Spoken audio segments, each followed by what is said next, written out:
The 2 witnesses ministry, ఇద్దరు సాక్షుల పరిచర్య ఇదే ఎక్కువగా మనకు రాయబడి ఉంది. 3వ వచనం నుండి 14వ వచనం వరకు దాన్ని మనము చూసుకుంటూ పోదాం. బ్రీఫ్గా నేను ఆ వచనాలు అక్కడక్కడ చదివినప్పుడు దాని యొక్క భాగాన్ని వివరించుకుంటూ వెళ్ళిపోతాను. ఇప్పుడు ఇద్దరు సాక్షులు ప్రత్యక్షమవుతారు, ఇద్దరు సాక్షులు ప్రవేశపెట్టబడతారు. రంగ ప్రవేశం అంటారు కదా, ఆ రకంగా they appear on the scene. And వీరిద్దరు కూడా చాలా కీలకమైనటువంటి పరిచర్యను చేస్తారు.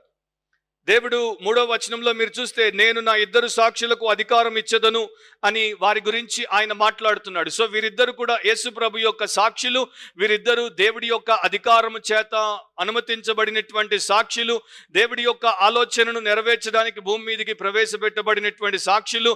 కాకపోతే వీరొక స్పెషల్ కేటగిరీ ఆఫ్ విట్నెసెస్, వీరొక ప్రత్యేక తరహాకు సంబంధించినటువంటి సాక్షులు.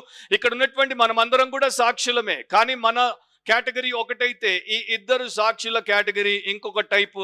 అది మీరు వింటూ పోతున్నప్పుడు మీకు అర్థమైపోతుంది. వీరిని దేవుడు ప్రవక్తలుగా పెట్టాడు. అంటే దేవుడి తరపున జరగబోయేటువంటి విషయములను గురించి ప్రవచించే వారిగా వీరుంటారు. వీరు ఏం చెప్పినా కూడా అది ఖచ్చితంగా నెరవేరుతుంది. వీరు ట్రూ ప్రాఫిట్స్. మన కాలంలో ఎవరినైనా ప్రాఫిట్ అని అనాలంటే వీళ్ళిద్దరిని మీరు అనొచ్చు. వీళ్ళిద్దరిని మీరు ప్రాఫిట్స్గా తీసుకుంటే నాకేం అభ్యంతరం లేదు. వీళ్ళని తప్ప ఇంకెవరినైనా మీరు ప్రాఫిట్గా తీసుకుంటే మీరు నిండా మునిగే అవకాశం ఉంది. సో వీళ్ళు ప్రాఫిట్సే కాదు, వీళ్ళు విట్నెసెస్, వీళ్ళు ప్రవక్తలే కాదు, వీళ్ళు సాక్షులు. అయిన దాని గురించి కూడా చెప్తారు. సాక్షులేంటి? 2000 సంవత్సరాల క్రితం మనము జరిగిన దాన్ని ఇప్పుడు చెప్పుకుంటున్నాం.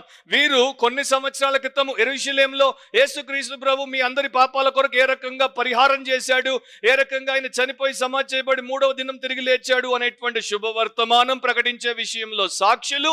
అండ్ మీరు దీన్ని వినకపోతే జరగబోయేటువంటి విషయములు ఏంటి, తీర్పు ఏంటి, శిక్ష ఏంటి, నిత్య నాశనం ఏంటి అని చెప్పే విషయంలో ప్రవక్తలు. అండ్ దేవుడి యొక్క తీర్పులను గురించి ప్రకటించే విషయంలో అధికారం కలిగినటువంటి దేవుని సేవకులు. అండ్ ఆ యొక్క మాటలు మాత్రమే కాదు, శక్తితో దాన్ని చేసి చూపించుటకు అధికారం కలిగి పరలోకం నుండి దిగొచ్చినటువంటి దైవ సంబంధులు. సో వీరేం చేస్తారంటే ఈ భూలోకానికి పరలోకపు సందేశాన్ని ఇస్తారు. They are here to give heavens message to this perishing world. ఈ లోకము ఇక నాశనం అయిపోబోతోంది కనుక దానికి సాక్ష్యం ఇవ్వడానికి వారు వచ్చారు.